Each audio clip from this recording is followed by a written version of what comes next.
Perjalanan neraca dagang Indonesia dan Jepang masih mencetak surplus saat pandemi. Nah, kini sektor ekonomi kreatif mulai dilirik untuk digali potensinya. Kami akan berbincang langsung dengan Duta Besar Indonesia untuk Jepang, Heri Ahmadi. Selamat pagi, Pak Heri. Selamat pagi. Oke, Pak, ini sebelum kita masuk ke soal ekonomi kreatif, update boleh Pak yang terbaru Jepang pemberlakuan darurat. Ini WNI di sana, bagaimana kabarnya Pak? Ya, saya kira ini sudah yang keempat kalinya ya, Hmm. perlakuan state of emergency ini.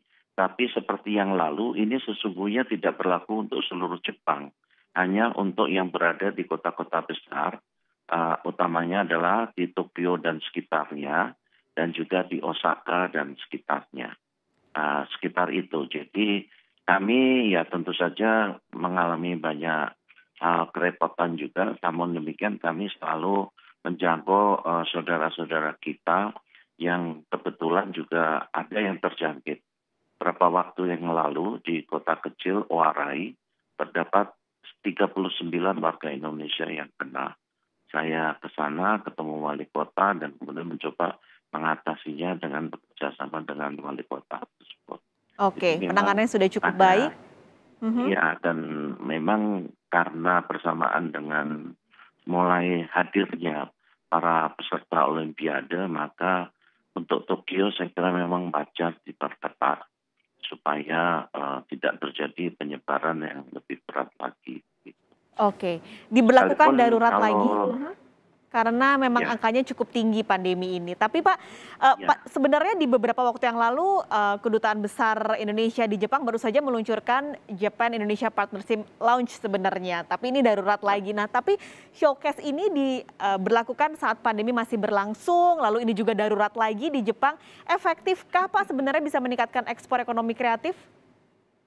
Ya, begini, memang sekarang ini saya kedutaan pun, KBRI pun di Jepang diminta oleh pemerintah di Shinjuku untuk ditutup sementara sampai tanggal 16. Jadi memang ya terpaksa harus ditutup. Namun demikian upaya ini sebenarnya merupakan upaya tambahan yang harus kita lakukan untuk mengintroduksikan barang-barang produk-produk kreatif kita. Karena sekalipun pada masa pandemi ini trennya ekspor barang-barang kreatif, produk-produk kreatif dari Indonesia itu meningkatnya pada zaman saya cukup luar biasa.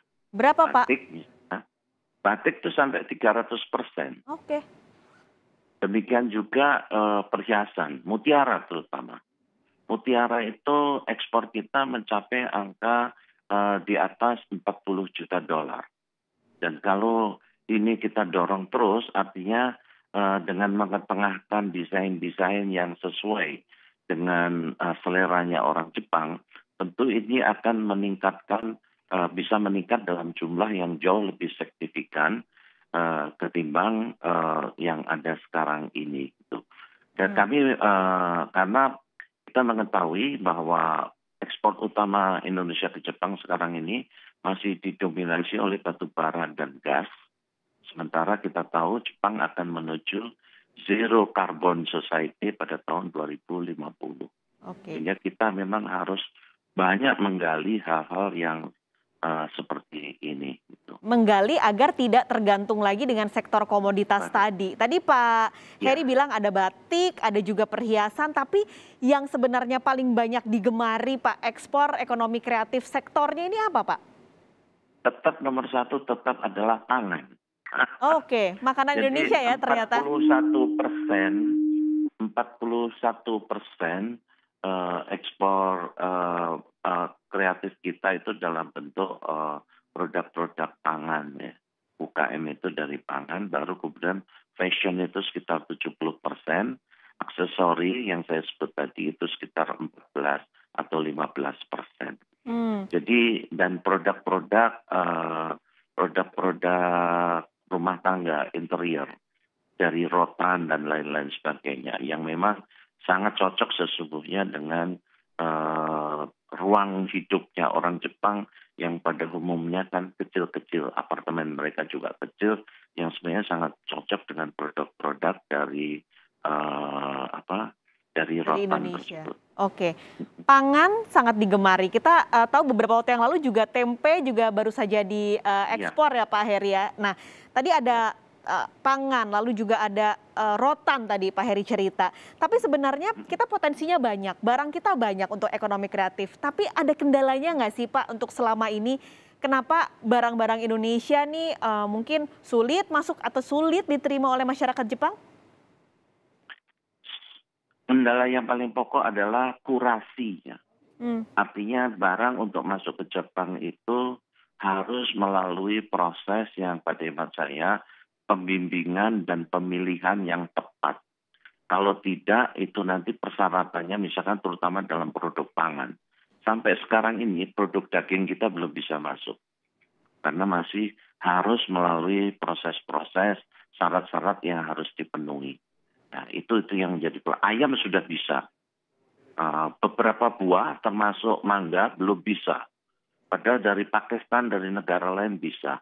Nah, kurasi ini yang pada hemat saya menjadi sangat penting dan ini melibatkan berbagai kementerian dan lembaga yang ada di Indonesia.